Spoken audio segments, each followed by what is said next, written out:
रामायण की रचना ऋषि वाल्मीकि ने की थी, लेकिन क्या आप जानते हैं वाल्मीकि जी को भगवान राम की कहानी सबसे पहले नारद मुनि ने सुनी। नारद हमेशा स्वर्ग, पृथ्वी और बीच के सभी लोकों में यात्रा करते रहते हैं। वे सब जगह संदेश पहुंचाते हैं। आइए देखें कैसे नारद मुनि द्वारा वाल्मीकि जी को सुनाई गई ये कहानी रामायण के नाम से जानी गई।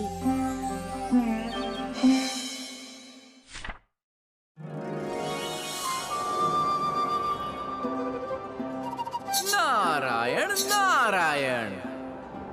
नारद मुनि स्वर्ग लोक से पृथ्वी पर पधारे।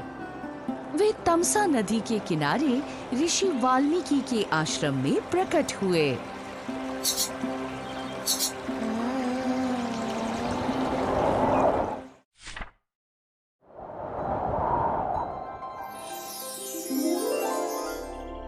हे नारद, मैं आपकी उपस्थिति से सम्मानित हुआ।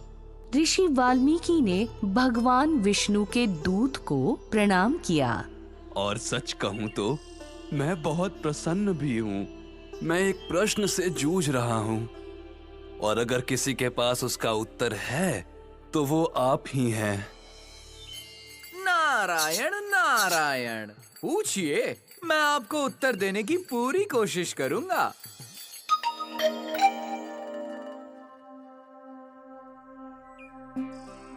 मैं सोच रहा था, क्या इस संसार में कोई ऐसा है जो अच्छाई और सदाचार से भरा हो, जो बलवान होते हुए भी संवेदनशील हो, शक्तिशाली और बुद्धिमान हो, आदर्श और दयालु हो? क्या इस संसार में ऐसा व्यक्ति मिलना संभव है? सच कहूँ तो ऐसा गुणवान व्यक्ति मिलना बहुत मुश्किल है, लेकिन हमारे बीच एक ऐसा मनुष्य रहता है। ओह, अद्भुत! ऋषि वाल्मीकि चौंक गए। वो चंद्रमा के समान मन भावन है, फिर भी पृथ्वी जैसा शक्तिशाली। वो समुद्र की तरह गहरा है, फिर भी पहाड़ों जैसा दृढ़। उसने क्रोध पर विजय कर ली है, फिर भी उससे सब डरते हैं। हाँ, विद्वान ऋषि, वास्तव में ऐसे गुणों वाला एक महान मनुष्य हमारे बीच है। समझदार और सुंदर, सुवक्ता और धैर्यवान, विद्वान और विनम्र।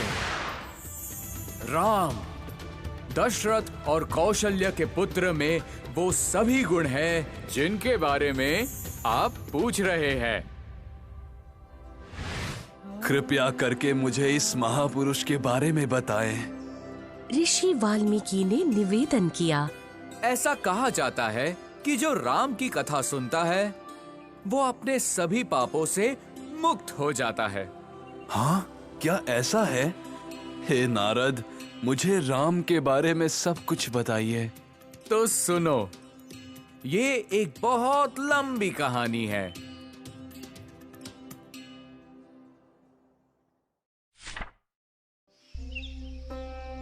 राम की कथा वाल्मीकि के मन में बस गई।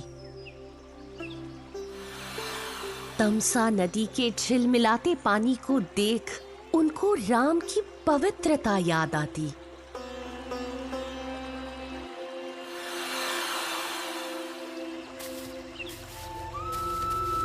चारों ओर फैले घने जंगल को देख उन्हें राम की सुंदरता का बोध होता। वे जहां जाते उन्हें राम की याद आती। राम के विचारों में खोए हुए वाल्मीकि को क्रॉच चिड़िया का एक जोड़ा दिखाई दिया।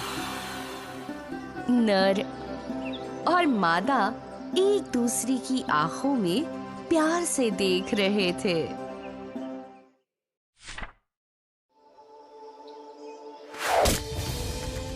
अचानक एक शिकारी ने तीर से नर के नाजुक शरीर पर वार किया और वो खून से लथपथ जमीन पर गिर गया।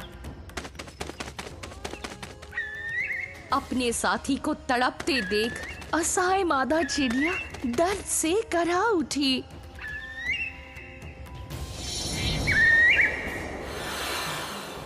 वाल्मीकि में दुख और क्रोध की लहर दौड़ गई। उन्होंने शिकारी की ओर बढ़ते हुए उसे कठोर शब्दों में श्राप दिया।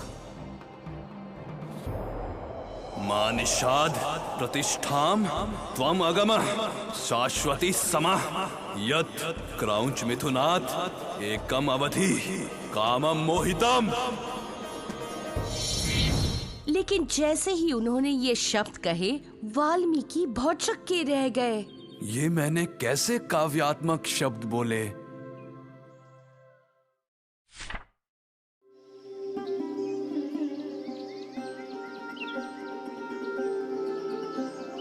आश्रम में वाल्मीकि ने अपने शिष्यों को पूरी घटना बताई। तभी भगवान ब्रह्मा उनके सामने प्रकट हुए।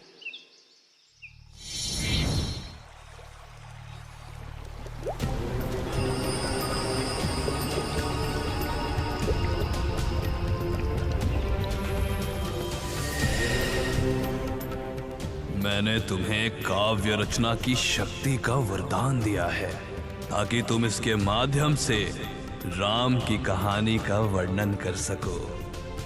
नारद के द्वारा सुनाई गई कहानी को तुम एक सुंदर कविता के रूप में क्यों नहीं कहते? वाल्मीकि के मन में चल रहे दो मुख्य विचारों को ब्रह्मा की वाणी ने सुलझा दिया।